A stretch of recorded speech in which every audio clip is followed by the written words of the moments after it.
ആണെങ്കിൽ അത്രയും മാത്രമേ സ്വീകരിക്കൂ. നിങ്ങൾ ഇങ്ങനെ മനസ്സിലാക്കൂ, നിങ്ങൾ വളരെയധികം ദാഹിക്കുന്നു, 3 ദിവസമായി ദാഹിക്കുന്നു.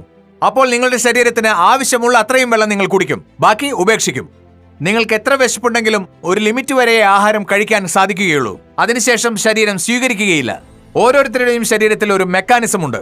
ഒരു നിശ്ചിത ലെവൽ കഴിഞ്ഞാൽ അത് നിൽക്കും.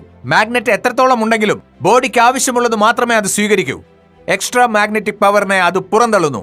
അതുപോലെ ഈ ഹോളിനുള്ളിൽ ലക്ഷക്കണക്കിന് ടൺ ഓക്സിജൻ ഉണ്ട്. എന്നാൽ 100 മില്ലി ഓക്സിജൻ മാത്രമേ എന്റെ ശരീരം സ്വീകരിക്കുകയുള്ളൂ. ബാക്കി കൂടുതലായി ശരീരം സ്വീകരിക്കുകയുമില്ല. നമ്മുടെ ശരീരം ബയോമാഗ്നറ്റ് അല്ലെങ്കിൽ എർത്ത് മാഗ്നറ്റ് നൽകുന്ന ഉൽപ്പന്നങ്ങൾ ശരീരത്തിൽ ഉപയോഗിക്കുമ്പോൾ ബോഡിയുടെ റിക്വയർമെന്റ് അനുസരിച്ച് മാത്രമേ അത് ശരീരത്തിൽ സ്വീകരിക്കുകയുള്ളൂ.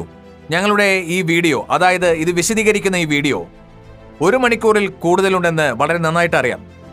കാരണം ഇത് ഞങ്ങൾ ശാസ്ത്രീയമായ രീതിയിലാണ് വിശദീകരിക്കുന്നത്. നമ്മുടെ ഈ ബയോമാഗ്നറ്റിസം എങ്ങനെയാണ് പ്രവർത്തിക്കുന്നത്? ബേസിക്കലി ഇത് ഞങ്ങൾ 3 മുതൽ 4 വിഷയങ്ങളായി ചർച്ച ചെയ്യുന്നുണ്ട്. ആദ്യം ബ്ലഡ് സർക്കുലേഷൻ, പിന്നെ നമ്മൾ ശരീരത്തിനുള്ള ഡിസോൾവ് ഓക്സിജനെ കുറിച്ച് സംസാരിച്ചു.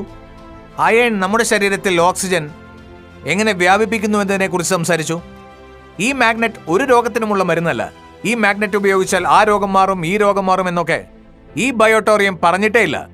ഞങ്ങൾ ഈ വീഡിയോയിലൂടെ പറഞ്ഞത് ഇതാണ്: ബ്ലഡ് സർക്കുലേഷൻ ഡിസ്റ്റർബ് ആയാൽ ഓക്സിജൻ ലെവൽ ഡിസ്റ്റർബ് ആവും. അങ്ങനെ ബ്ലഡ് സെൽസ് വീക്ക് ആകും. ഈ ബ്ലഡ് സെൽസ്